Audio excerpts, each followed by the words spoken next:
Hello everyone, welcome back to my channel Special Education with Divya.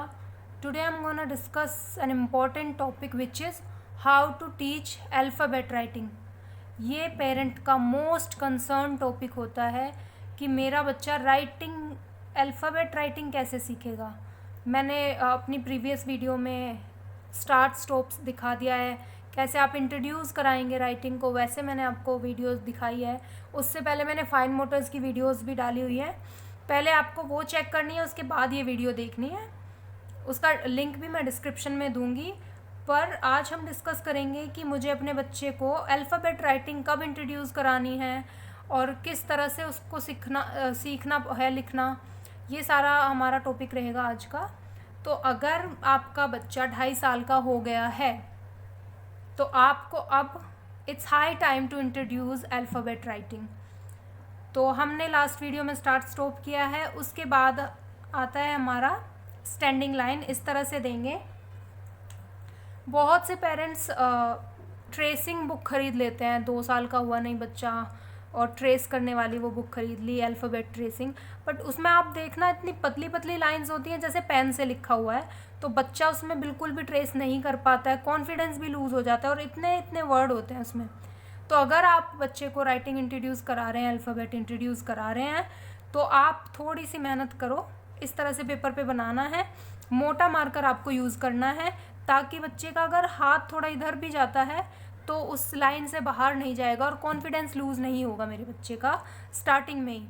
तो आपको ये ध्यान रखना है। पहले आपको इंट्रोड्यूस करानी है स्टैंडिंग लाइन, ऊपर डॉट्स लगा के देंगे और इस तरह से ट्रेस करने के लिए पूरा एक पेपर देंगे पूरा। वो आप कराएंगे 7 to 8 डेज़, 1 वीक मेरा ये लाइंस चलेंगी, स्टैंडिंग लाइंस। ठीक है, क्योंकि अभी लॉजिक मैं बताती हूँ।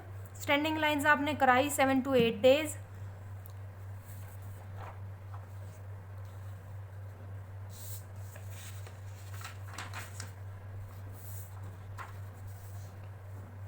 उसके बाद 7 to 8 डेज़ आपने कराई स्लीपिंग लाइन।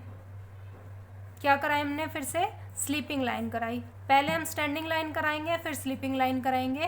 पूरा पेज हम उनको करने के लिए देंगे। 7 to 8 डेज़ आपका ये चलेगा। It's up to you and up to the child also कि कितने दिन में आप करा रहे हैं, कितने दिन में बच्चा कर रहा है। रेगुलर रहना पड़ेगा, कंटिन्यूटी तोड़नी नहीं है बीच में। तो आपने फिर स्लीपिंग लाइन करा दी बच्चे को इंट्रोड्यूस। दोनों की प्रैक्टिस 7 to 8 डेज़ चलती रही। ये हो गया हमारा 2 वीक का पूरा प्रोसेस। उसके बाद आप इंट्रोड्यूस कराएंगे अल्फ़ाबेट। अभी जो हमने किया है स्टैंडिंग और स्लीपिंग लाइन, फिर हमने वो सारे अल्फ़ाबेट निकाल लिए जो उन स्टैंडिंग और स्लीपिंग लाइन से बनते हैं, फिर हम वो अल्फ़ाबेट कराएंगे। ऐसा नहीं है कि आपको A to Z करा देना है। आपने इंट्रोड्यूस करा दी लाइंस, लेकिन आप लिखवा उसको A to Z रहे हैं, और जबकि A तो स्लैंटिंग लाइन से बनता है हमारा, B हमारा कर्व से बनता है, तो आप कैसे इंट्रोड्यूस कराएंगे? तो आपको सिर्फ वो वर्ड्स, वो अल्फ़ाबेट निकालने हैं जो अल्फ़ाबेट स्टैंडिंग लाइन और स्लीपिंग लाइन से बनते हैं। ये हो गए हमारे EFHILT। आप अच्छे से देख लेना, मैंने सिर्फ एक एग्जाम्पल के लिए आपको बता दिया है। ये मेरी 15 डेज़ चलेगी, 10 to 15, 10 तो चलेगी ये मेरी वर्कशीट। 15 डेज़ हमारी दोनों लाइंस हो गई, उसके बाद हमारे लेटर्स हो गए। फिर हम आते हैं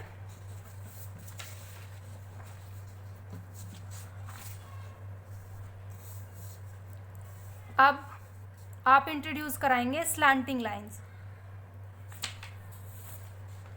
इस तरह से भी करा सकते हैं, और ये दोनों तरह की स्लैंटिंग आपको इंट्रोड्यूस करानी है। 7 to 8 days left to right चलेगी, फिर 7 to 8 days right to left चलेगी। इस तरह से दोनों चलेंगी। और आपने ये इंट्रोड्यूस कराई हैं, तो क्योंकि फिर अब हम जो वर्ड्स हमारे वो अच्छे से हो चुके हैं स्लीपिंग और स्टैंडिंग लाइन के, अब हमारी स्लैंटिंग लाइन की दोनों की 7-8 डेज़ प्रैक्टिस हो चुकी है। 7 डेज़ उसकी, 7 डेज़ उसकी, दोनों तरह की स्लैंटिंग लाइंस की आप इस तरह से प्रैक्टिस कराएंगे पेपर पे। उसके बाद मैंने इंट्रोड्यूस कराया मेरे बच्चे को स्लैंटिंग लाइंस वाले अल्फ़ाबेट A M। अच्छा, हमारे स्लीपिंग और स्टैंडिंग लाइन हो चुकी हैं बच्चे की ऑलरेडी, तो वो सब अब यूज़ होता रहेगा इसमें आगे तक, जो हम पहले कर चुके हैं। हमारा प्रीवियस नॉलेज अब यहाँ पे यूज़ हो रहा है मेरे बच्चे का। तो वहाँ पे हमारा ए बन रहा है M, N, K, V, X, W, Y, Z, ये सारे वर्ड्स हो गए हमारे, सॉरी अल्फ़ाबेट हो गए हमारे।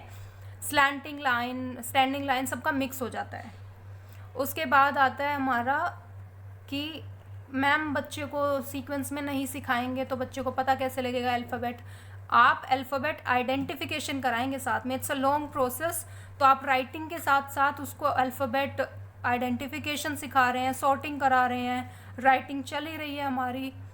तो ये कंसर्न आपका भी है और बीइंग अ स्पेशल एजुकेटर मेरा भी होता है कि हाँ पेरेंट का तो बुरा हाल हो जाएगा सोच के कि हम इतने दिन राइटिंग ही, लेकिन नहीं, आप उन पेरेंट्स से कभी मिलना जो 6-6, 7-7 महीने तक सिर्फ राइटिंग ही करा रहे हैं और उनको समझ नहीं आ रहा है सिखानी कैसे है मुझे राइटिंग।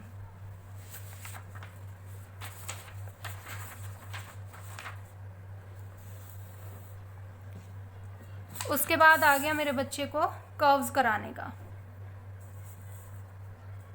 फिर आपने कर्व्स इंट्रोड्यूस करा दिए।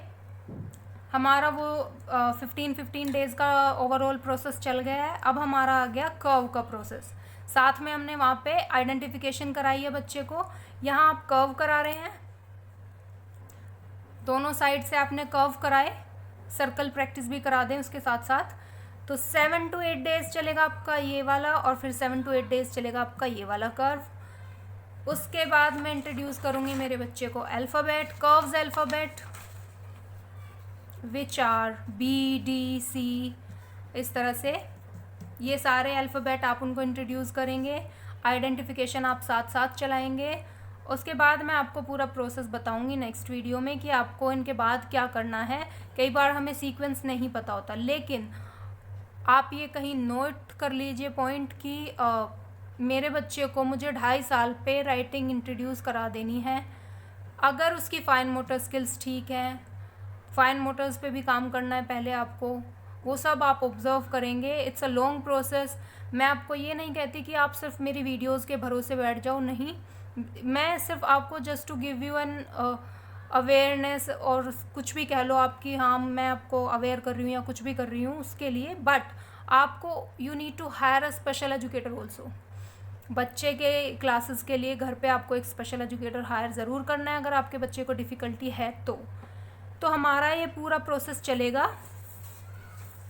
तो तब तक मेरे बच्चे की आइडेंटिफिकेशन हो गई है, कर्व्स आ गए हैं मेरे बच्चे के, स्लैंटिंग लाइंस आ गई हैं, और उसके बाद आप सीक्वेंस में कराओ, नो इशू। तो पैटर्न आपको यही फॉलो करना है। आप स्पेशल एजुकेटर हैं या आप पेरेंट हैं, आपको पैटर्न यही फॉलो करना है, क्योंकि हम लोग यही पैटर्न फॉलो करते हैं। या फिर आप एक प्राइमरी टीचर भी हैं, आप प्राइमरी टीचर भी यही पैटर्न फॉलो करता है राइटिंग इंट्रोड्यूस कराने का। लेकिन आपका task being a special educator और being a special need parent, आपका टास्क होना चाहिए कि आप सिर्फ एक राइटिंग पे फोकस नहीं कर रहे हैं, आप उसको आइडेंटिफिकेशन सिखा रहे हैं, सॉर्टिंग सिखा रहे हैं, मीनिंग उनके बिफोर बॉल इंट्रोड्यूस करा रहे हैं, इस तरह से। लेकिन सीक्वेंस में नहीं चलना है, क्योंकि अगर आप सीक्वेंस पे रहोगे अल्फ़ाबेट में तो मेरा बच्चा गड़बड़ी करेगा और 6 महीने तक हम राइटिंग पे लगे रहेंगे। उससे पहले आप प्रीवियस वीडियोस ज़रूर देखें, गो एंड चेक देम। मैं लिंक शेयर कर दूंगी आपका डिस्क्रिप्शन में। राइटिंग की वीडियोस हैं सारी और फाइन मोटर्स की वीडियोस हैं। और वीडियो को ज़्यादा से ज़्यादा शेयर करें। आप लोग शेयर नहीं करते हैं, बहुत पुअर परफॉर्मेंस आ रही है यूट्यूब स्टूडियो में। अगर मैं देखूँ अपनी वीडियोज़ की, लास्ट 2 मंथ बहुत अच्छा गया है, लेकिन जो अभी ये वाला मंथ जा रहा है उस टाइम पे बिल्कुल भी परफॉर्मेंस नहीं है वीडियोस की। ना आप लोग शेयर कर रहे हैं और ना चैनल को सब्सक्राइब कर रहे हैं।